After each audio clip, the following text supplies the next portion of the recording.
So, why does the Mandalorian and Grogu movie look like that?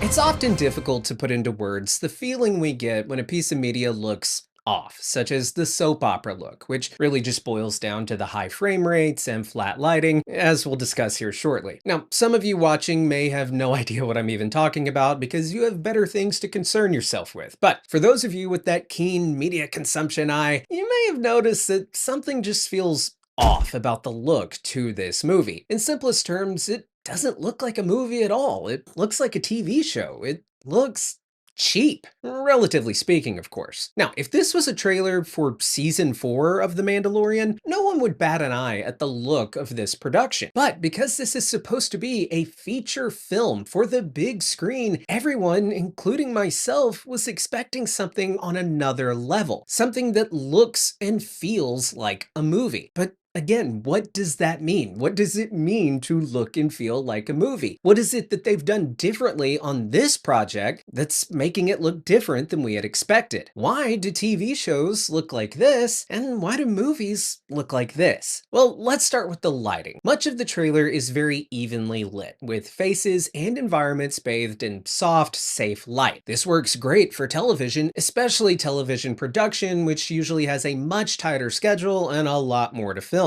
On these tight turnaround TV and streaming sets, clarity and efficiency are prioritized above all. But this leads to a lack of shadows and contrast that make movies feel like movies. And for the most part, audiences have been trained to not expect the same level of production value out of something that they watch on the small screen at home as compared to the big screen at a theater. Now, this isn't to say that TV shows look bad. I mean, Breaking Bad is one of the best and most creatively shot shows of all time, but it still feels like a TV show. I mean, Breaking Bad's actually a great example. Take that show and Better Call Saul, and then compare that to El Camino, the Breaking Bad movie. They're both beautiful, but it's clear which ones are TV shows and which one is the movie. And this usually all comes down to movies just having a lot more time and money and less to film. And let me be clear, this difference in look, it isn't the case for all TV and streaming shows. With digital filmmaking and technology advancing at a rampant pace, there are many shows that have that movie look. They look beautiful and indistinguishable from the movies themselves. And that's likely because we've seen a lot of TV shows go from 22 and 16 episode seasons with hour-long episodes each down to like 8 and 6, maybe if we're lucky 10 episode seasons, with episodes that range from 35 to 45 minutes. That's the cost of upping the production value, and in a lot of instances you can't even tell that they did that. Not to pick too hard on Disney Plus, but they really are cranking out some of the ugliest shows in terms of production value. I think Daredevil Born Again was ugly as sin. A lot of their Star Wars stuff, while great, it doesn't look great. But then again, there are other shows that do look great, such as Loki and Andor, and even other Disney adjacent properties like on Hulu with Alien Earth. I think Alien Earth is a really great recent example of a very cinematic looking show. There's also Game of Thrones, True Detective, and Penguin. There are some others that come to mind. And what's funny is those last three that I just named are all HBO shows, HBO standing for Home Box Office, and they were the channel that back in the day was the gold standard for consuming movies at home over cable, and their original programming, their TV shows, always made the effort to look cinematic. Okay, so let's move from lighting onto shot composition and camera movement. These are also big time suckers when it comes to a production, and the lack of variety when it comes to your shot composition can emphasize the television versus movie look. And it really all comes down to the fast pace of making most TV programming, and the slower pace of making movies where you have more time to shoot each scene. Now, most of this trailer for The Mandalorian and Grogu is built on mid-shots and close-ups, and they're framed like coverage for a serialized drama. There are very few wides or sweeping shots or really tight close-ups on like a 100mm or above lens. And that's just focal lengths. We also have the camera movement, which is restrained and locked down. It's a very cautious style of filmmaking that prioritizes, again, efficiency over making bold visual statements. This also comes down to the unfortunate fact that the bulk of, if not the entirety of this movie, is being shot on the volume. Now, don't get me wrong, the volume is a brilliant piece of technology that has revolutionized in-camera filmmaking for both shows and movies. Without the need for blue and green screens, you can actually just project the scenery onto these big screens in a studio and capture these environments in camera. And this is really great for TV shows on a budget and a tight schedule. And the volume's also great for some movies where you're shooting a scene like inside of an airplane or a car. Now, while the volume is definitely a groundbreaking piece of technology, the tech itself can create environments that sometimes appear a little staged. And while they do certainly come very close to mimicking actual real locations, nothing actually beats going out there and filming in the wild. And for example, that's what makes Andor stand out amongst its other Disney Plus Star Wars shows. They actually went out on real locations to film a lot of that show. And you would think that would have been the case if they were going theatrical with The Mandalorian and Grogu, but no, it's been reported that a lot, or pretty much all of this movie has been filmed on a soundstage in the volume, just like the show. And guys, look, in a theatrical setting, the lack of real world depth becomes more noticeable. Characters and backgrounds start to feel really compressed and flat, reducing the illusion of scale that has always defined cinematic storytelling. Now, color grading is another key to giving a movie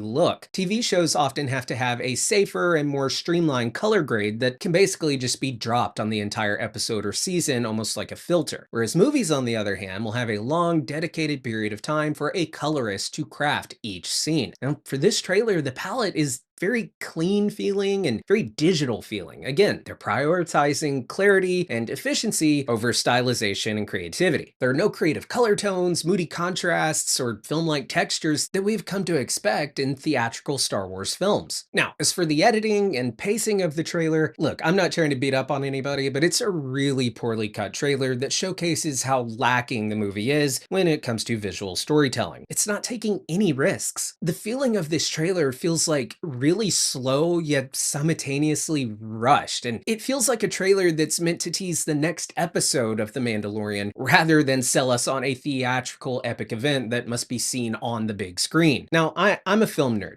I do this thing for a living. I notice this kind of stuff. And if you're watching this video, especially this deep, you probably are as well. So my question is, though, is anyone else going to actually care and see what we're seeing? I mean, it's almost like when you go over to your girlfriend's house and you notice that her living room TV is set to the high frame rate. You go in there and you fix that stuff because that's your job as a film connoisseur. You turn off that smooth motion bullshit. So it remains to be seen if other people, more just casual moviegoers, are going to go in and say, that looks kind of weird. I don't know. I know that a lot of people noticed that, like, The Hobbit in 60 frames per second looked a little off, or was The Hobbit in 30 frames per second? Either way, they noticed the high frame rate, but they weren't sure how to, like, put it into words. And I know Twitter's not real life, but on Twitter, I've noticed a lot of people saying this looks like a TV show. That's the general audience's way of putting into words, this looks like shit, this doesn't feel like a movie. And they might not be like nitpicking the flat lighting, the composition of shots, all of that stuff. They might not be able to go into that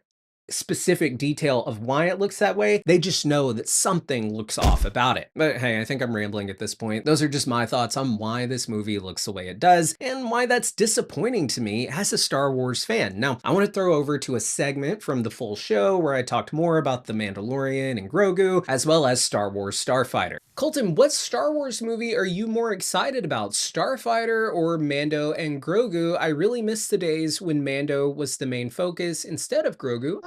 I'm so ready for the new transition of leadership to happen at Lucasfilm. Also, what Star Wars characters from the EU would you like to see get their live action treatment? All right, great question. Um, Hard to say which one I'm more excited for. I will say that yes, while Kathleen Kennedy, I'm not on this, oh, Kathleen Kennedy's horrible bandwagon. She's one of the best Hollywood producers ever. Produced a lot of Steven Spielberg stuff, um, a lot of George Lucas's stuff. George Lucas handpicked her. So I'm not a Kathleen Kennedy hater. However, I think it's clear that running Lucasfilm hasn't been her strong suit. I do agree that it's time to move on and get new leadership. Granted, she's done a lot of good stuff. You can't blame her for all the bad stuff and not give her credit for all the good stuff. You got to give her credit for Force Awakens, Rogue One, the Mandalorian series, Andor. You got to give her credit for all the good stuff too. So, as far as which one I'm more excited for, look, it's no secret that I was disappointed by the trailer for Mandalorian and Grogu. I hate the title. I think it's a silly title. It's very just, this is what it is, which I guess, that's good in some instances, like Batman v Superman. Yeah, that's what you title that movie. But Mandalorian and Grogu, I don't know. I think a better title would have been like Star Wars, This is the Way. I just think that's a better title. But anyway, title doesn't matter. The trailer, it looks like a trailer for a Disney Plus show. It doesn't look like a movie. And it was just disappointing all around, I think. And, I say that as a massive fan of the Mandalorian series. I love me some Grogu. I like Grogu being like just as much of a focus as Mandalorian or as Din Djarin. And I really hate that Disney has kind of fumbled the one really good thing, or I shouldn't say the one, Andor is also great, but their most successful thing that Star Wars has had going right now and is kind of like universally beloved by all the fans, even the shitty fans. They all have like an admiration for The Mandalorian. So I want to be clear that I do say all of this as a guy who is more of an optimistic Star Wars fan. I mean, to quote my friend Ryan, I'm an easy lay when it comes to Star Wars. I love the shit, good, bad, and ugly. And I tend to like Star Wars more than I dislike it. But one of my biggest complaints is this asinine decision that they keep making where they have shows turned into movies, things that should be shows turned into movies, and things that should be movies turned into shows. The Kenobi series should have been a movie, a trilogy of movies, in fact. Obi-Wan versus Darth Vader for the rematch of the century, that needs to be on the big screen. But they just gave us a subpar Disney Plus show, so that you can barely see because it was so poorly lit. And then now they're taking their most successful show, The Mandalorian, and they're turning it into a fucking movie. This show got way too entrenched, I think, in the wider Star Wars universe. This show lost sight of what made that show so great. It's cool that they brought in Luke, and I guess it makes sense that they brought in Luke and Ahsoka, but honestly, I think it was a mistake. This series should have been about the Mandalorian and Grogu going on adventure after adventure. And while season 3 was disappointing, the end of that season actually had me optimistic that that's what they were going to do. They were going to have, this refocus on Mandalorian and Grogu. Grogu would be learning to become a Mandalorian himself. But now they're doing a movie instead of a season 4. And, I hope it's great. I'm sure it'll be cute and funny and exciting. Maybe I'll love it, but I do hate that it looks like a show and not a feature film. And I'm kind of rambling and ranting. To answer your question, which am I more excited for, Mandalorian and Grogu or Starfighter? I don't know. I'm excited about both for different reasons. I'm, you know, uh, simultaneously somewhat anxious about both for various reasons. I guess I'm a little more intrigued by Starfighter because I know so little about it. So take that for what it's worth. As far as Legends characters coming into the live action, Mara Jade, man, I think they need to do another trilogy of movies with Han, Luke, Leia, Chewie, R2, 3PO, young Ben Solo, all with younger actors, not deep fake bullshit, just, traditional recast. Bring back Aaron Wright if you want as Han Solo. And you can have that relationship there between Luke Skywalker and Mara Jade. Uh, I think that'd be dope. So yeah, that's my answer. I'd like to see Mara Jade. All right, thanks for the question. Next, we have a question. Hey everybody, Colton here, and this is the mailbag style show where I take your questions about Marvel, Star Wars, DC, movies and streaming in general, whatever you want to ask, send it in at the email address askcoltonnow@gmail.com, link in the description below, and maybe you'll see your question featured right here on the show.